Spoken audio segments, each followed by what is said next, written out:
sekolah, tempatku mencari ilmu yang berarti untuk meraih mimpi. Di sekolah ku akan temukan teman dan sahabat, bermain bersama. Ku ingin sekolah. Bismillahirrahmanirrahim. Assalamualaikum warahmatullahi wabarakatuh. Yang terhormat dosen penguji uji kinerja PPG dalam jabatan kategori 1 tahun 2022.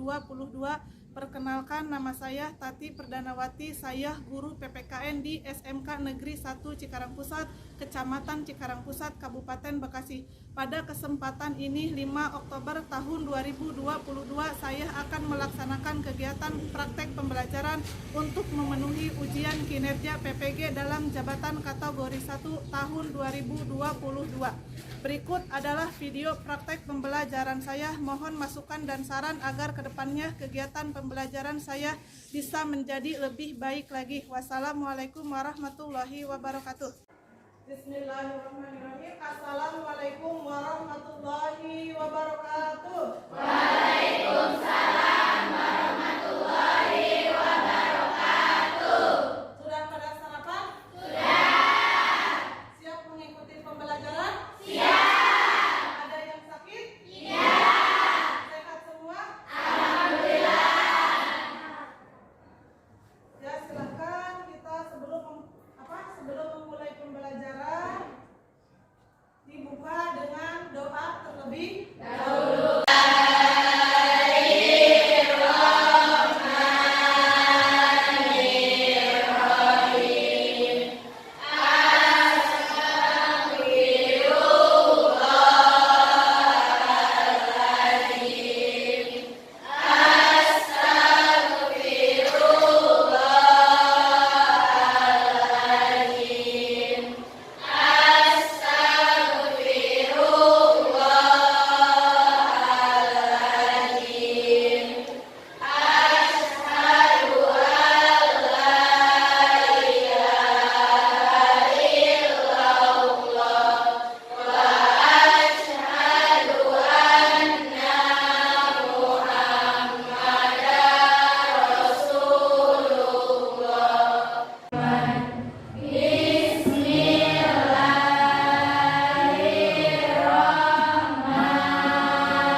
selanjutnya kita melakukan absen duduk. Aidi, Audi, Aisyah Dwi, Ana, Rani, Cynthia, Siti Aisyah, Siti Juwaria, Siti Nurjana, Siti Nur Rahman, Siti Rosida, Takse. Masih semangat? SMK? Bisa. SMK? Bisa. SMK? Bisa. Bisa. Pasti bisa. Kudu bisa. Mencintai tanah air? Ya. Sikap mencintai tanah air itu dengan mengetahui sejarah latar belakang atau lagu nasional yang berada di Indonesia. Silahkan buktikan sikap nasionalisme dan patriotismenya melalui lagu nasional Garuda Pancasila.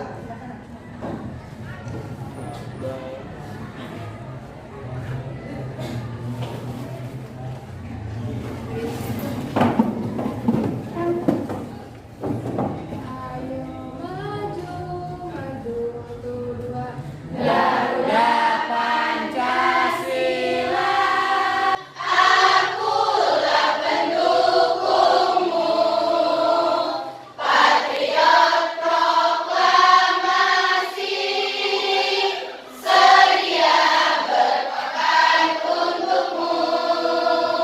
Pancasila dasar negara, rakyat adil makmur sentosa, pribadi bangsaku. Ayo maju, maju, ayo maju, maju, ayo maju, maju. Jangan dulu silakan perhatikan kerapian pakaian. Sudah rapi? Ya. Sebelum melanjutkan pembelajaran hari ini, kita akan membahas dulu materi sebelumnya tentang pengingkaran dan apa yang dimaksud dengan pengingkaran? Apa yang dimaksud dengan pengingkaran? Perbuatan yang mengingkari perjanjian. Pelanggaran adalah perbuatan yang tidak sesuai dengan aturan. Ini kita akan mempelajari tentang perlindungan dan penegakan hukum. Nah, sebelumnya silakan dibentuk kelompok terlebih dahulu. Silakan duduk sesuai dengan kelompoknya masing-masing.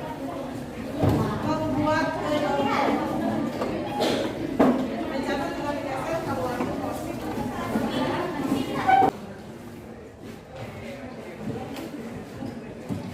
Masih semangat? SMK? Bisa. SMK? Bisa. Bisa. Bisa. Pasti bisa. Kudu bisa. Hari ini kita mempelajari tentang materi perlindungan dan penegakan di Indonesia. Perlindungan dan penegakan hukum. Pembelajarannya menjalankan perilaku orang beriman.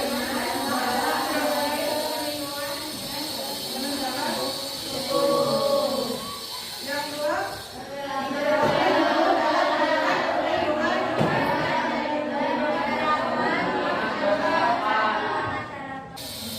apa yang ada dalam pikiran Anda ketika melihat foto timbangan dan palu? Perkenalkan, nama saya Julia Fadila. Menurut saya, gambar tersebut adalah gambar pengadilan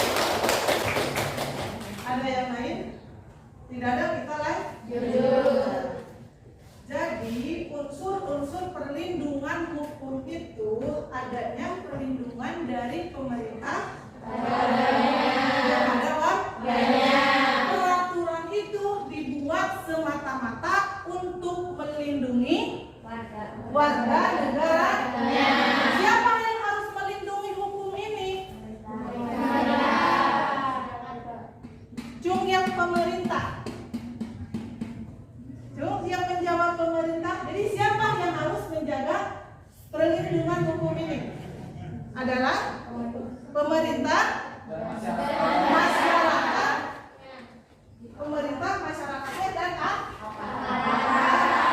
aparat itu siapa?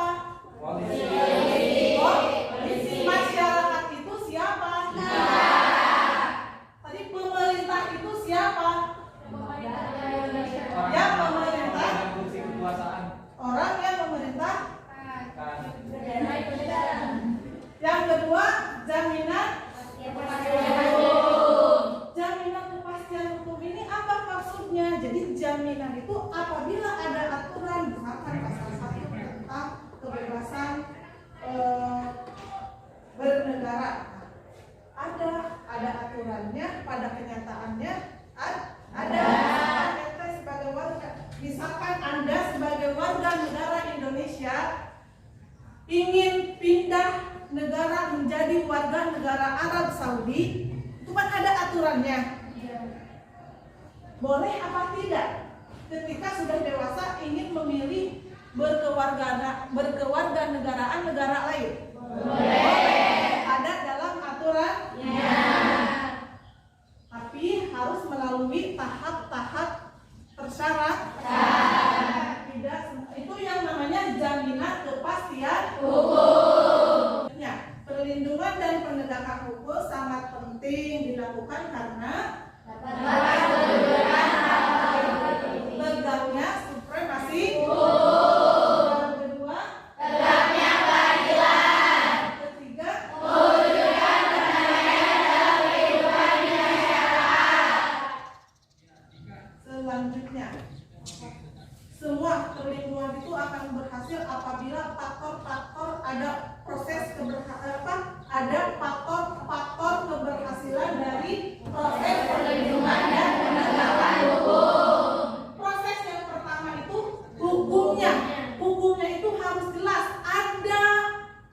Ada hal-hal yang akan diatur dalam kehidupan masyarakat.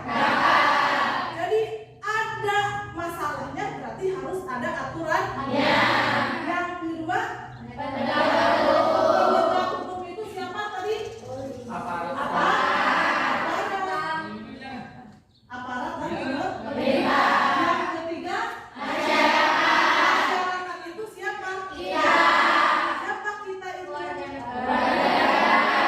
negara, baik itu pejabat, baik itu bukan pejabat, baik itu aparat maupun bukan aparat, baik itu laki-laki dewasa, laki-laki remaja. Jadi semua kalangan itu disebutnya masyarakat. Presiden termasuk masyarakat. Jadi presiden pun harus menegakkan perlindungan hukum dan penegakan hukum. Yang keempat apa? Jadi kalau ingin berhasil proses perlindungan dan penegakan hukum ini, sarana dan prasarananya harus ada. Harus memfasilitasi.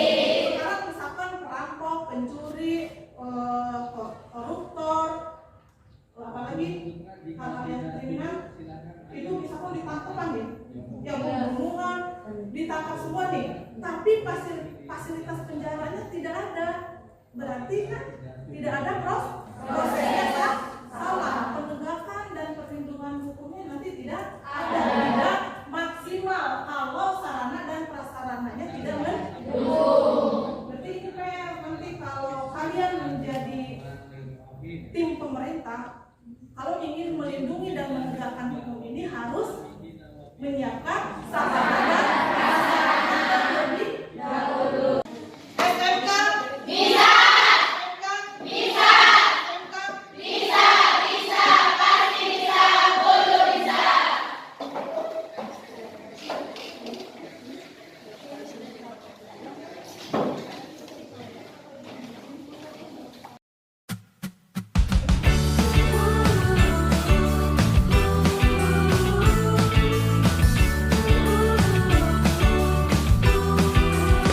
Di sekolah tempatku mencari ilmu yang berarti untuk meraih mimpi. Di sekolah ku akan temukan teman dan sahabat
membereskan pidana korupsi, maka diharapkan agar pelaku korupsi dapat dijerat dan tidak lagi melakukan tindakan korupsi dan orang-orang tidak akan berani melakukan korupsi ini.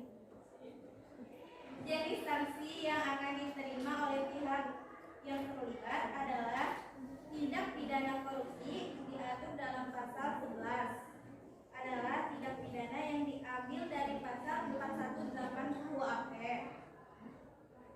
Pasal ini secara terbatas hanya diterapkan kepada pegawai negara atau penyelenggara negara sebagai hukum tindak pidana korupsi. Dan sanksi pidana tersebut ini terdapat Undang-Undang Nomor 20 Tahun 2001 dipidana dengan penjara paling singkat 3 tahun dan paling lama 15 tahun. Dan dipidana denda paling sedikit 150 juta rupiah dan paling banyak adalah 750 juta rupiah. Terima kasih.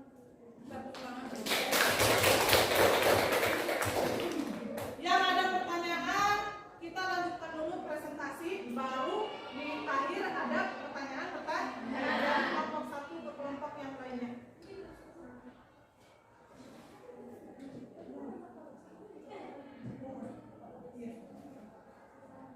Silakan kelompok 2. Perkenalkan, nama saya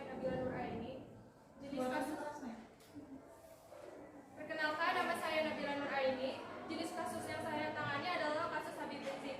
Jenis kasusnya adalah anarkisme, dikarenakan kasus Habib Rizik Syihab menimbulkan bentrok massa aktivis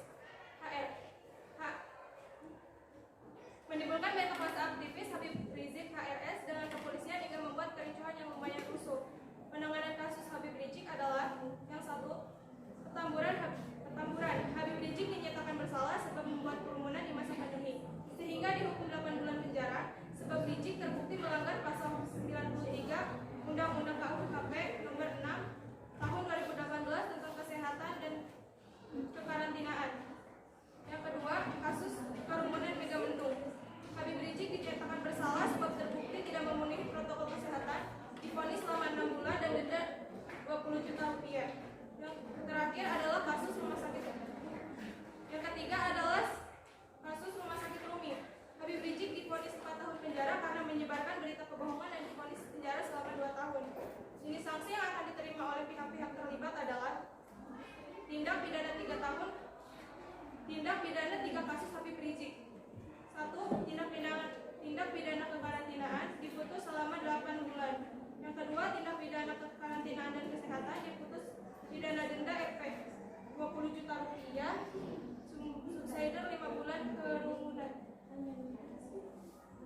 Tindak pidana 3, menyiarkan berita bohong diputus selama 2 tahun. Terima kasih. Assalamualaikum warahmatullahi wabarakatuh. Waalaikumsalam warahmatullahi wabarakatuh. Perkenalkan, nama saya Nadia Juhati dari kelompok 3. Kasus yang kelompok kami ambil adalah aksi anarkisme supporter Arema yang menyebabkan kericuhan di Stadion Kanjuruhan. Penanganan kasus tersebut, petugas kepolisian akan melakukan langkah-langkah lanjutan dengan tim penyidik. Kepolisian juga akan melakukan pengumpulan data, fakta dan rekaman CCTV di tempat kejadian perkara. Aparat juga melakukan kerjasama dengan dinas sosial untuk membawa para korban tersebut ke rumah sakit untuk mendapatkan perawatan. Jenis sanksi yang akan diterima oleh pihak-pihak yang terlibat yaitu seluruh pertandingan Liga Indonesia dibekukan selama 8 tahun, keanggotaan Indonesia di FIFA dicabut, Piala Dunia Under-20 di Indonesia akan dibatalkan, timnas Indonesia dilarang main di Piala Asia 2023 dan Piala Asia U20. Poin ranking FIFA Indonesia dikurangi poin. Kompetensi Liga Indonesia tanpa penonton. Klub Indonesia dilarang bermain di AFC Cup dan Liga Champions Indonesia Asia. Sekian. Wassalamualaikum warahmatullahi wabarakatuh. Waalaikumsalam.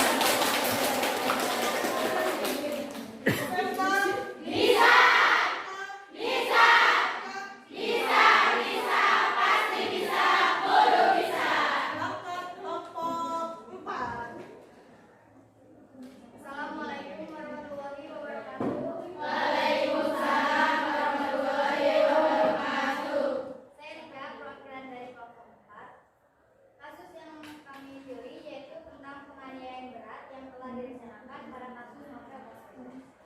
Penanganan kasus tersebut yaitu diselidiki kronologis kejadian tersebut sampai mendapat titik terang siapa pelaku dan motif pelaku penganiayaan tersebut sehingga dapat dilakukan olah TKP sehingga kasus akan dilanjut ke persidangan dan dipertimbangkan oleh hakim dan jaksa sehingga dapat mendapatkan hasil akhir persidangan mengenai hukum dan sanksi terhadap pelaku yang sesuai dengan hukum yang berlaku serta keadilan terhadap korban.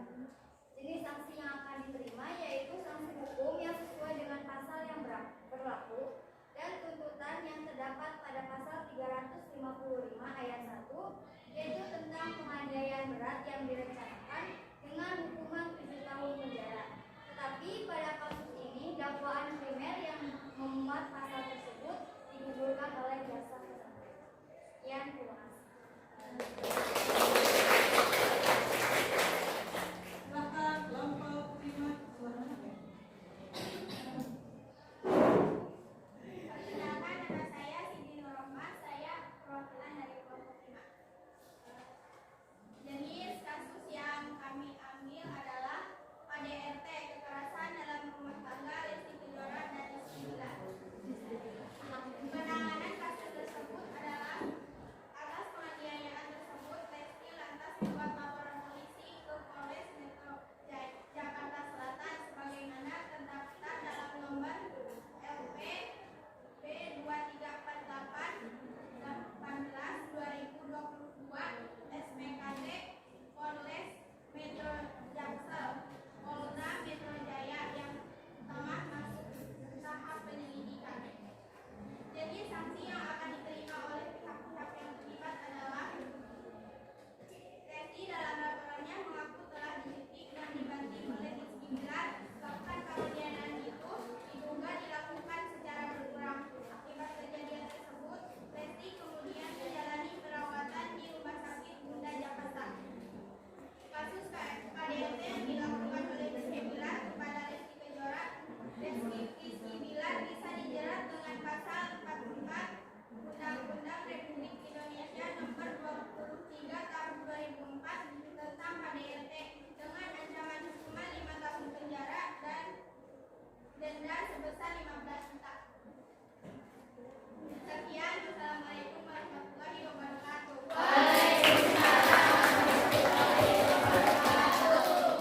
Silakan kelompok terakhir. Suaranya. Assalamualaikum warahmatullahi wabarakatuh. Waalaikumsalam warahmatullahi wabarakatuh. Perkenalkan, nama saya Julia Badila, saya perwakilan dari kelompok 6. Apakah jenis kasus yang kami ambil adalah kasus pembunuhan berencana Verdi Sambo terhadap Brigadir J yang termasuk kasus tindak pidana. Penanganan kasus tersebut adalah penanganan kasus pembunuhan Brigadir J mulai mendapatkan titik terang setelah Listio Sigit Prabowo membuat tim khusus yang mengambil ahli kasus ini dari Polda Metro Jaya. Tim ini bergerak cepat dengan mengatakan Baradae sebagai tersangka dalam kasus ini. Dalam waktu beberapa hari saja, tim sus kemudian menetapkan 3 tersangka lainnya, Brigadir Rizky Rizal, Fuad Marun, dan Verdi Sambo. Jenis sanksi yang akan diterima oleh pihak-pihak yang terlibat adalah pelaku dijerat pasal 340 subsidiar, pasal 338 junto, pasal 55 junton, dan pasal 56 KUHP. Pasal 340 mengatur pidana terkait pembunuhan berencana dengan ancaman pidana hukuman mati, pidana seumur hidup, atau penjara 20 tahun. Sekian dari kelompok 6. Wassalamualaikum warahmatullahi wabarakatuh. Nah, dari kelompok-kelompok yang sudah tampil, silakan kalau ada yang mau ditanyakan. Masih semangat? Jadi setelah tadi berkelompok berdiskusi, hasil dari materi yang kita sajikan ini tentang perlindungan. Jadi upaya perlindungan itu apa? Dengan melakukan proses. Dengan proses itu adanya harus melibatkan ada hukumnya, ada penegaknya,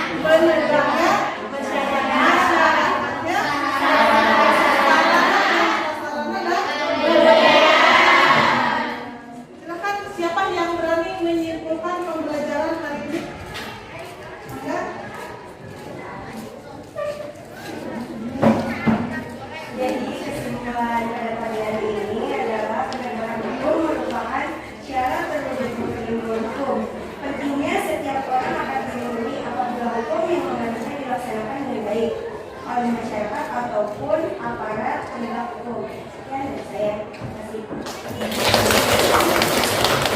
Jadi pada dasarnya perlindungan dan penegakan hukum akan berhasil apabila penegak hukum dan masyarakatnya saling berkesinambungan untuk menjaga perlindungan dan menegakkan hukum. Siapa saja yang dalam hukum dapat perlindungan, jadi bukan korban saja, akan tetapi pelaku pun akan mendapatkan perlindungan. Dengan cara bagaimana? Dengan cara buka izin naon?